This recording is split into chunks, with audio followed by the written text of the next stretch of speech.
Bem-vindos a mais um episódio do podcast Visão Holística do Treino. Hoje vamos falar sobre um tema um bocado diferente do que temos feito até então. Para isso, o convidado de hoje será o fisioterapeuta João Carmo. Vamos abordar o papel do fisioterapeuta em contexto esportivo. João, antes de iniciarmos, gostava que te apresentasses e fizesses uma breve descrição daquilo que tem sido o teu percurso até então, para que te possam ficar também a conhecer um pouco melhor.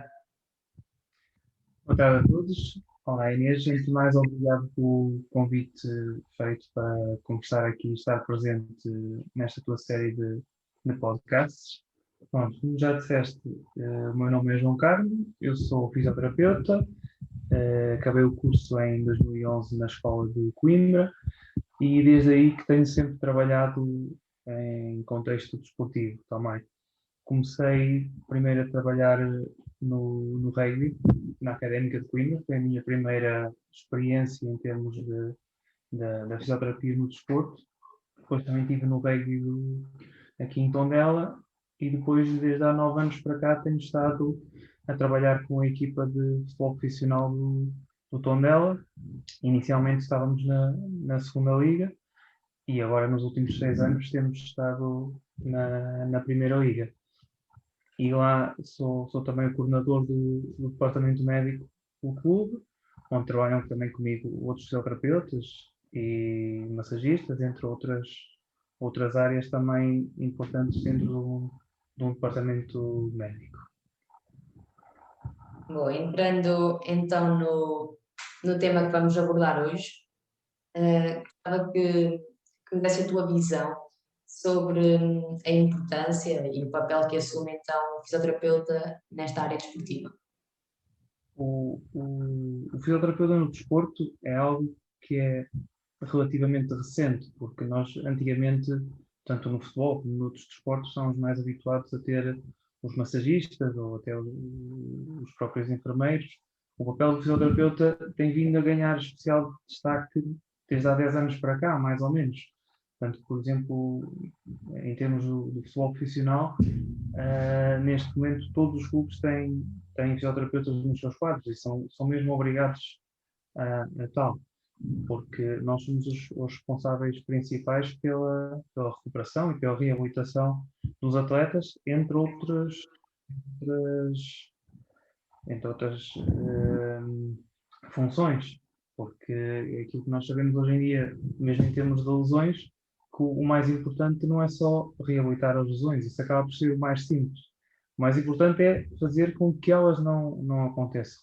Ou seja, somos bastante importantes, muitas vezes em conjunto com a equipa técnica, na prevenção das lesões. Por isso, quando me dizes qual é a importância do fisioterapeuta no desporto, é não só em termos da reabilitação, mas também em termos da prevenção de lesões.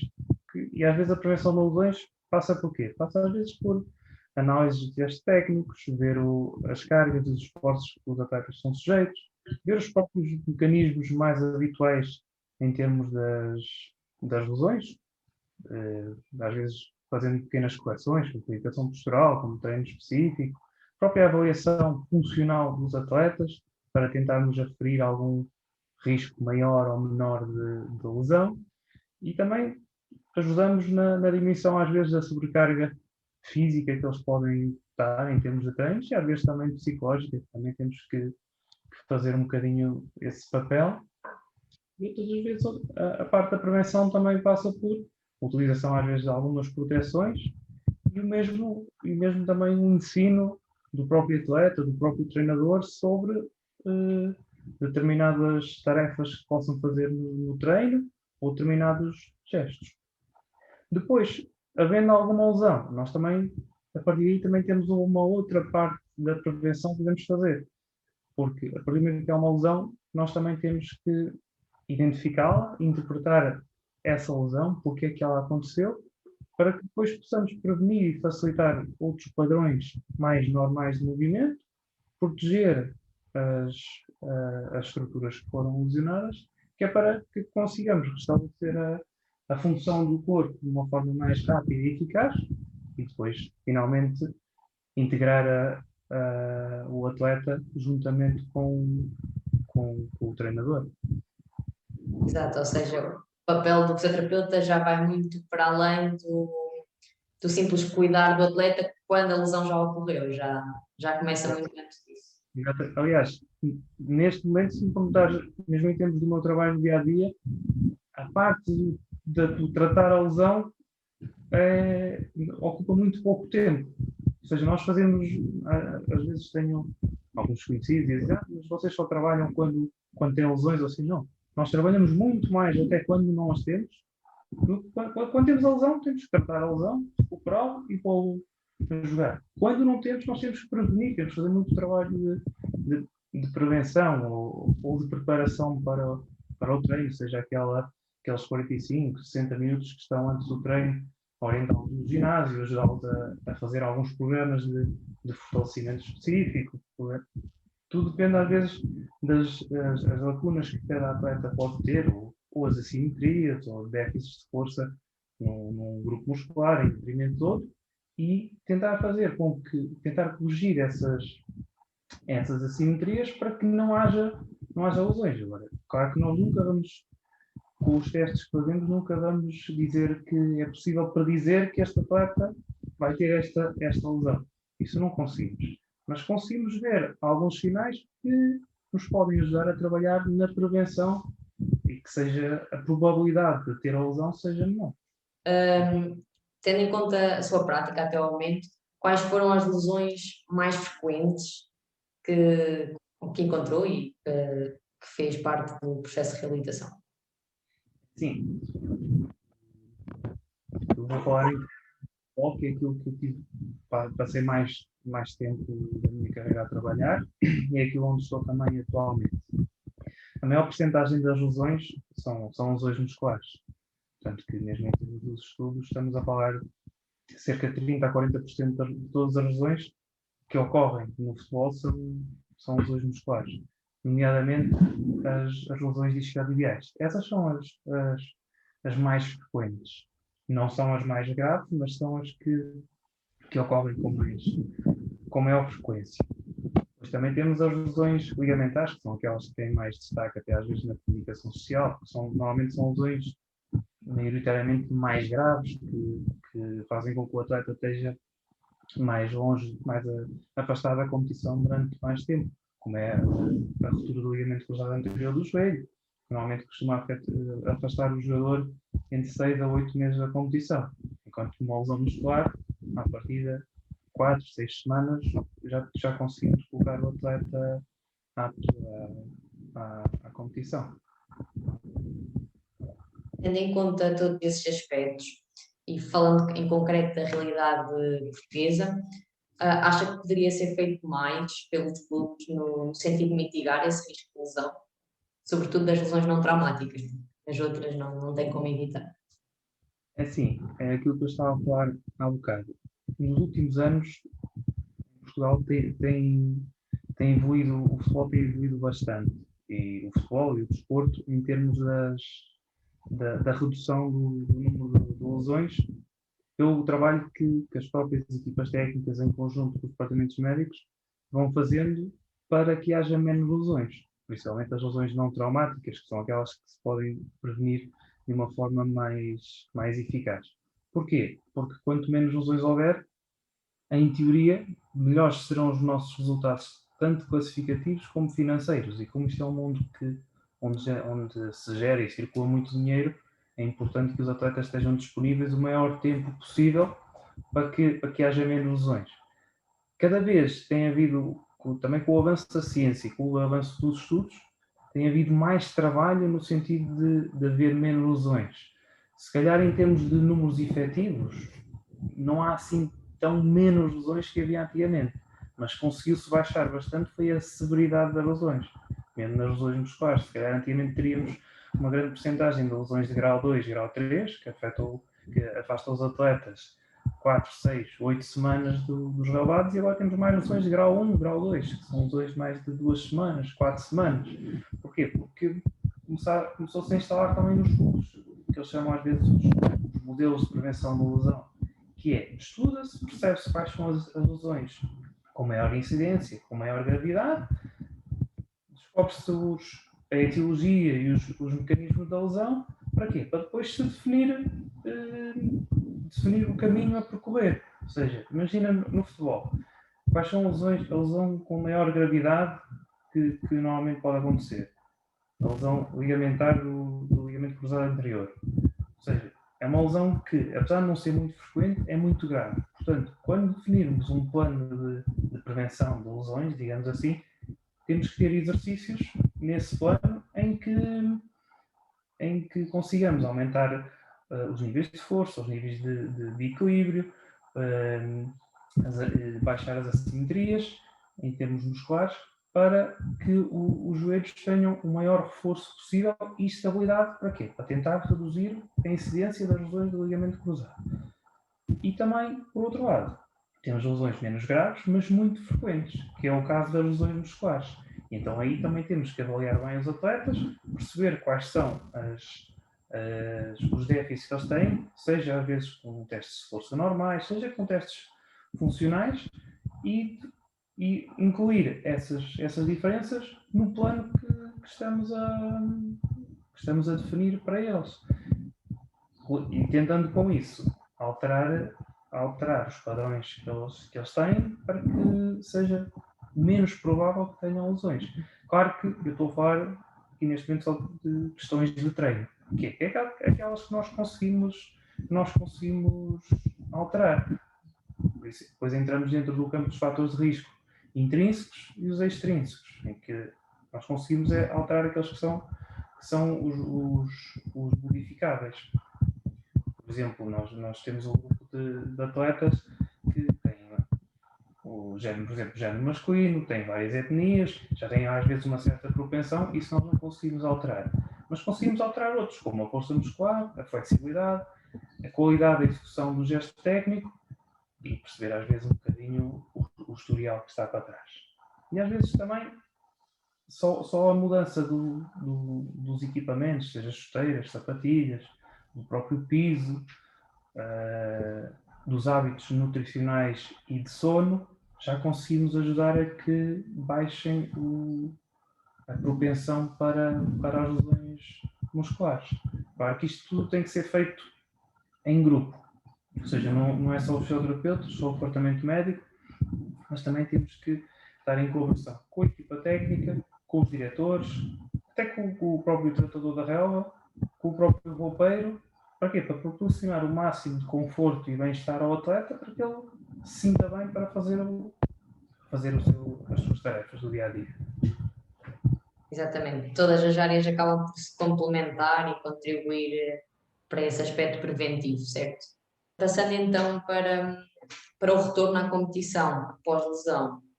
Cada lesão terá obrigatoriamente os seus critérios. Que pré-requisitos acha fundamental, tendo em conta o tipo de lesões, sobretudo as mais frequentes, que o atleta deve considerar quando regressa? Critérios que rácios acha fundamental serem avaliados antes de regressar e como é que deve ser feito esse retorno? O retorno ao treino conjunto, ou seja, o treino com a equipa sem limitações, tem que obedecer a várias fases. Mesmo, por exemplo, ao longo da reabilitação de uma lesão, nós vamos progredindo, por exemplo, uma lesão muscular, nós vamos progredindo nos vários tipos de fortalecimento em função de fatores como a presença ou ausência de dor, a amplitude de movimento, a força muscular que ele já desenvolve. Isto estamos a falar numas fases muito iniciais, em que basicamente a dor é que nos vai comandar um bocadinho a evolução terapêutica. Quando chegamos depois de uma fase mais à frente, aí já começamos a adotar alguns testes funcionais. Eu, por exemplo, estou a falar agora de lesões musculares. Se for lesões articulares, já temos outro tipo de testes para fazer. Tudo depende um bocadinho da lesão que temos. Mas, normalmente, os critérios que são mais genéricos, falamos de dor, falamos de força muscular, falamos de amplitudes articulares e a comparação dos testes funcionais no momento em que ele está, com os testes funcionais que fizemos na pré-época ou a meio da época, Porquê? Porque esses é que nos vão servir como guia. Imagina se eu tinha um atleta que no outro teste fazia 1 metro, por exemplo, no início da época, é de supor que quando estivermos a regressar à competição, que ele faça um teste também similar ao que fazia no início da época, ou na primeira avaliação. Se tiver uma diferença significativa em relação a esse teste, provavelmente ainda não estará nas melhores condições para o retorno à competição. Poderá, se calhar, regressar ao treino, mas ainda terá que desenvolver mais algumas capacidades para estar nos níveis que tinha anteriormente. Mas, normalmente, existe sempre um conjunto de testes que definimos em função da própria lesão, do tipo de lesão, se é uma lesão muscular, se é uma lesão articular. Dentro das lesões musculares, se foi uma lesão por estiramento, se foi uma lesão por contração máxima, se foi uma lesão por trauma, tudo são fatores que nos influenciam depois o próprio retorno à competição. E às vezes, por exemplo, se estivermos a falar de uma lesão traumática, nós podemos ter alterações nos resultados dos testes simplesmente porque o atleta não tem confiança para fazer as tarefas. E até vemos que tem capacidades físicas para tal, mas psicologicamente ainda não está preparado para repetir os testes, para estar a 100%, porque não se sente confiante. E às vezes é mesmo uma questão mais, neste caso, uma questão mais psicológica, por isso é que temos sempre todos que trabalhar em conjunto. E estamos a falar de testes físicos. Aí já terá uma certa articulação também com o preparador físico do clube. Sim. Aí normalmente, quando já estamos a falar do retorno ao treino, isto já são coisas feitas em conjunto entre o departamento médico e a equipa técnica. Portanto, que nós normalmente não acontece passarmos de um contexto de trabalho de campo específico da responsabilidade do departamento médico e passar diretamente para fazer treino de conjunto com a equipa a 100%. Não, nós normalmente fazemos uma integração progressiva, vai começando a fazer certas tarefas do treino e ir aumentando, digamos, a percentagem do treino que faz com a equipa. Para quê? Para também irmos doseando a questão da confiança e das sensações que o atleta nos vai referindo. Para quê? Para que consigamos fazer uma transição gradual e não uma transição muito brusca. Imagina, no início da semana, por exemplo, que estamos a fazer uma reintegração, ele começa a fazer só a fase inicial do treino, só o aquecimento e um exercício mais simples de posse de bola, sem grande contacto ou assim, para que depois chegar no final da semana já esteja a fazer o jogo com a equipa, sem contacto ou com contacto, em função um bocadinho de como ele for evoluindo. Mas não existe, para arrematar um bocadinho a questão, não existe um conjunto específico de testes globais para as lesões. Cada lesão temos que perceber como é que ela ocorreu e definir, em função daquela lesão específica, o que é que ele tem que superar para estar apto. Porque às vezes há lesões que nós nunca vamos conseguir voltar ao estado que estávamos antes. Por exemplo, no meu caso das lesões do ligamento cruzado anterior, a maioria delas há uma grande dificuldade em alcançar os níveis físicos que tinha antes da lesão. Portanto, se vamos sempre esperar que ele volte ao que estava antes, se calhar não demoramos 6 meses ou 8 meses, se calhar demoramos 1 ano ou 1 ano e meio. E no futebol não podemos estar 1 ano ou 1 ano e meio à espera do atleta que estará apto quando ele, teoricamente, até já está em condições mais cedo. Mas isso depois depende um bocadinho. Também envolve custos económicos depois para o próprio clube e outros aspectos que têm que ser considerados também. Para finalizar, gostava de perguntar o que é para si uma visão holística do treino. Olha, a visão holística do treino é um bocadinho tudo o que já fui falando aqui. Ou seja, o treinador, quando está a planear o treino, não pode estar só a pensar em fazer os exercícios e já está. Tem que pensar nas condições que tem de treino, no número de atletas que tem, no estado deles de fadiga, por exemplo, se eles têm conseguido descansar bem. Isso, por exemplo, já vai alterar possivelmente alguns exercícios que ele até poderia pensar, porque está a contar com um nível de fadiga, por exemplo, baixo, e de repente tem atletas com nível de fadiga alto. E para isso entram as outras áreas que existem no clube. o departamento médico, os diretores, os próprios roupeiros, os tratadores da relva, o nutricionista, o psicólogo, o próprio presidente, todos temos o nosso papel no próprio treino. Portanto, mesmo que às vezes não tenhamos uma influência direta, mas é o suficiente. Por exemplo, antes de cada treino, temos sempre reuniões preparatórias, às vezes mais formais, outras mais informais, para saber, olha, como é que estão os atletas, em termos de fadiga, temos que gerir alguma carga com algum deles, temos que adaptar algum exercício, e às vezes é aquela questão, não há lesão em si, mas poderão ser alguns indicadores, poderão estar presentes alguns indicadores de que o atleta poderá estar próximo de uma lesão. Então tentamos adaptar um bocadinho o treino para que ele não pare, nem sinta que parou de treinar com a equipa, mas que adapta-se um bocadinho o treino em função desses níveis de fadiga. E às vezes também temos atletas que descansaram mal, porque também têm problemas pessoais ou assim, que também influenciam. Por isso é que este é um mundo em que temos que estar todos em equipa, a remar sempre para o mesmo caminho, para nos ajudar mutuamente. E eu acho que este tipo de visão do treino tem que ser sempre feita assim. Tanto no futebol como em todos os outros esportes. Mesmo às vezes na minha prática privada, que trato muitos desportistas, às vezes em conjunto com os próprios treinadores dele, seja em contexto de ginásio ou assim, nós tentamos sempre adaptar os treinos nesse sentido, ou seja, eu não estou lá, não faço parte do planeamento, mas como existe esta conversa, esta interrogação com os próprios treinadores, conseguimos adaptar o treino e fazer com que haja mais intervenientes nessa preparação. E daí a questão da visão holística do treino.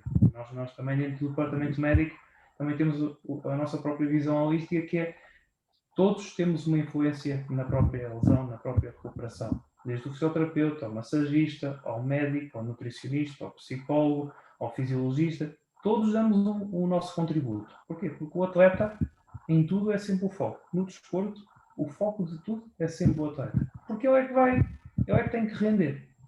Seja no futebol, no handball, no basquete, no rugby, na natação, no atletismo, sejam desportos coletivos em que dependem de uma equipa, ou os esportes individuais em que eles dependem dele próprio. Eles são sempre o foco de tudo. Exato, isto nos clubes profissionais acaba por funcionar melhor esta visão holística, porque também há mais condições para ter profissionais de várias áreas, todos a trabalharem em conjunto. João, agradecer mais uma vez a disponibilidade demonstrada para estar aqui neste episódio. Agradecer também a toda a gente que nos está a ouvir. Este episódio, à semelhança de todos que saíram até então, vão ficar disponíveis tanto no Spotify como no YouTube. Portanto, passem por lá, deem o vosso feedback. Obrigada. Obrigado, Inês.